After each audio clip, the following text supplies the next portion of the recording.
The relationship between the sea and land is dynamic. In some periods, the sea level has risen, and in others, it has fallen. Today, changes in climate and sea levels impact the everyday lives of millions of people. But changes in sea levels are nothing new. Such variations have affected the settlement patterns throughout many thousands of years, since the end of the last ice age.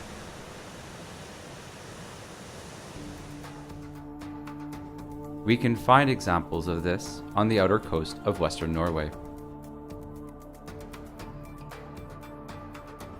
Here, there is an archipelago with thousands of narrow and powerful tidal currents.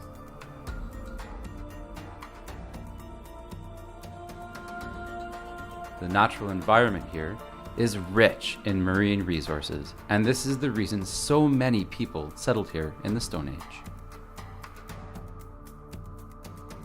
In this coastal region, there are hundreds of Stone Age settlements containing thousands of artifacts, reflecting everyday life in the Stone Age.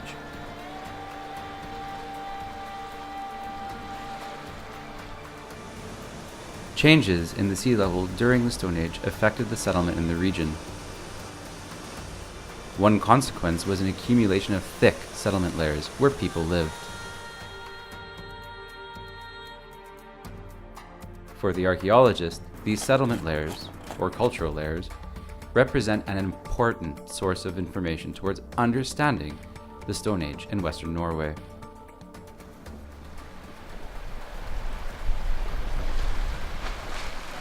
In this film, we will look closer at the relationship between sea and land, and how this connection affected the formation of cultural layers during the Stone Age. We will also look closer at what a cultural layer is, which artifacts are related to such layers, and what they can tell us about hunter-gatherer populations that resided here thousands of years ago.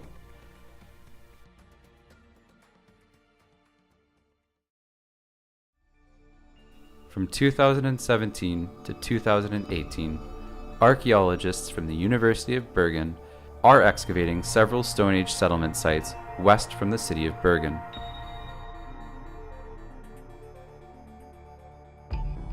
The excavations are occurring because of the construction of a new roadway. The largest settlement sites are beside the tidal currents surrounding the island of Bildøy. These tidal currents create a natural environment that is rich in marine life.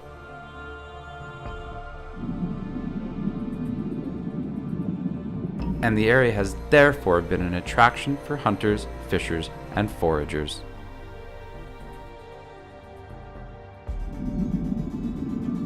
Here, fishing is possible year-round, and it is also possible to hunt larger sea mammals such as seals and whales.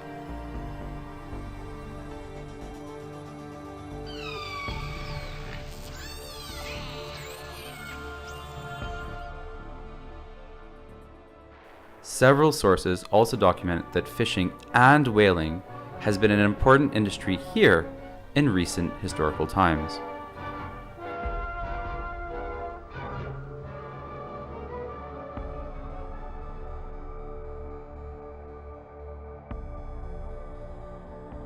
Archaeological investigations on Bildøy have found several Stone Age settlements with thick, artifact-rich cultural layers. Here, at Site 13, people lived over a long period in the oldest part of the Stone Age, called the Mesolithic. We have here a cultural layer that extends over a large part of this surface. We are now beginning to understand the nature of this layer as we have dug this trench here. We can see here a typical example of a cultural layer that we find in such Western Norwegian settlement sites. In this instance, the cultural layer is roughly 20 to 30 centimeters thick and sealed by a younger cultivation layer over top. The actual layer has a dark and quite fatty consistency that contains much charcoal and is, in fact, the remnants of activity that took place at this settlement site. It consists of burnt bone, large amounts of burnt stone that we can see here, and of course, waste material from tool production.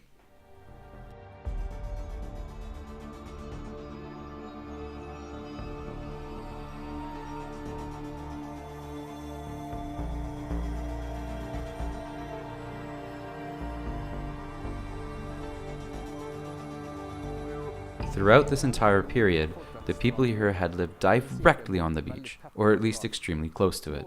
Small variations in the shoreline that has either receded or risen has caused the people here to move with the shoreline. A settlement remaining in one location for a long period infers that the sea level has been stable. In the last part of the Mesolithic, we can see that the sea level evened out and remained between 10 to 12 meters above the present sea level.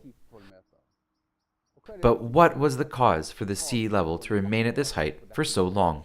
The answer lies in the geological processes that have taken place after the last ice age. The last ice age in Europe lasted for more than 100,000 years.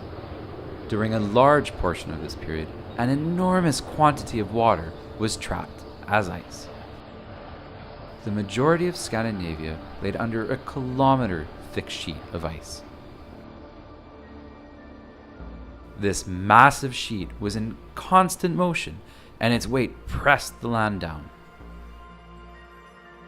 About 12,000 years ago, the final melting of this sheet, which marked the end of the Ice Age, started, and the coastal areas of Norway were the first to become ice-free.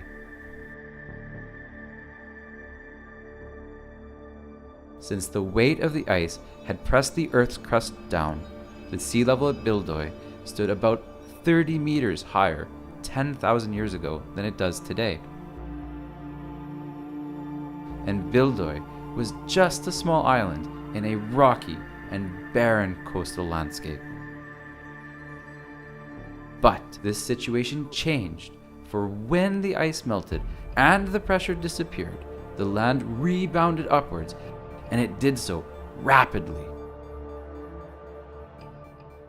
Here we are standing on the upper area of Site 13, about 25 meters above sea level. 10,000 years ago, the sea level stood just behind me here. This part of Site 13 represents the oldest phase of settlement that we will investigate during this project. Due to rapid land upheaval, this shoreline receded very quickly, and the people moved their settlement closer to the water as new land emerged.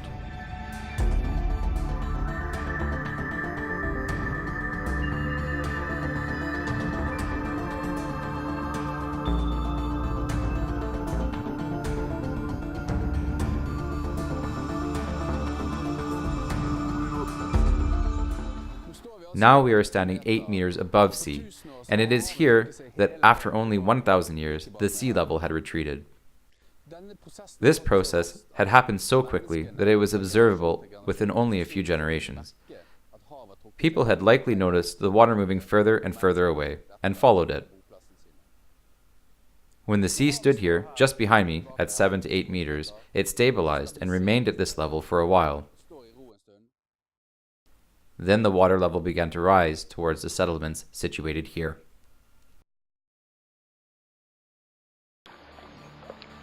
After about 1,200 years, the land upheaval stabilized. At the same time, there was a strong melting of ice in both North America and Antarctica.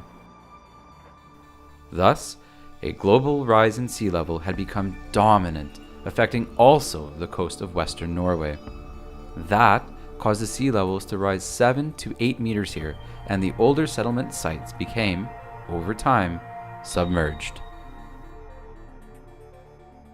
Approximately 7,500 years ago, the sea level rose 12 meters to about where the tent stands now. After this, the relationship equalized between the land upheaval and the sea level.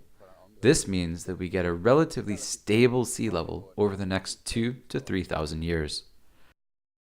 This resulted in people remaining at the same location on the beach, which thereby formed the cultural layers right at this level.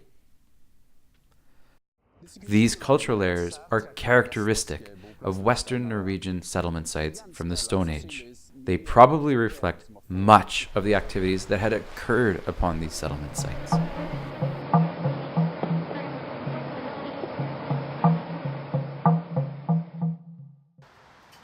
The cultural layers contain thousands of artifacts.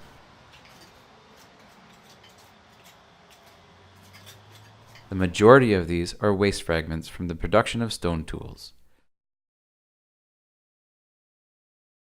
However, one can also find many complete tools of types that are typical of Stone Age settlements in this area.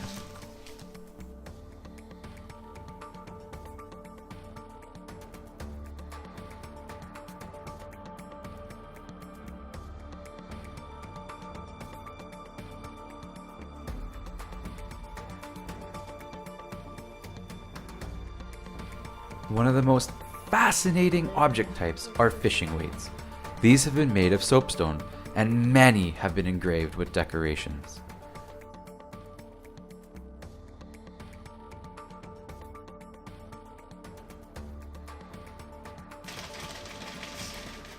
The cultural layers are often a good environment for the preservation of bones. These represent the waste from meals, thus reflecting the Stone Age diet.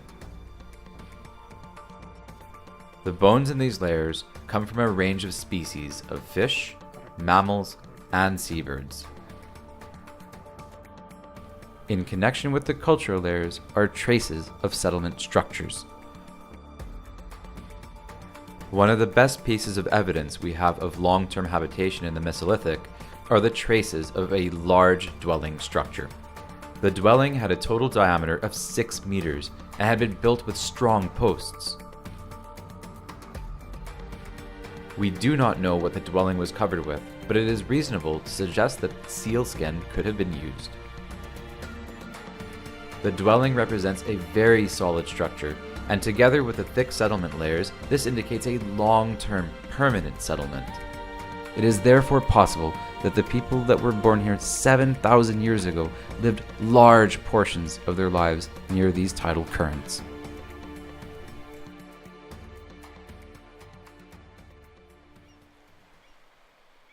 In Norway, there is almost no organic material preserved from the Stone Age. The cultural layers here therefore represent a good opportunity to illuminate Stone Age life, and new scientific techniques allow for a greater understanding of prehistory. We hope to work further with the scientific potential of the cultural layers on this project. Perhaps we can get a more detailed list of species through chemical analyses and DNA.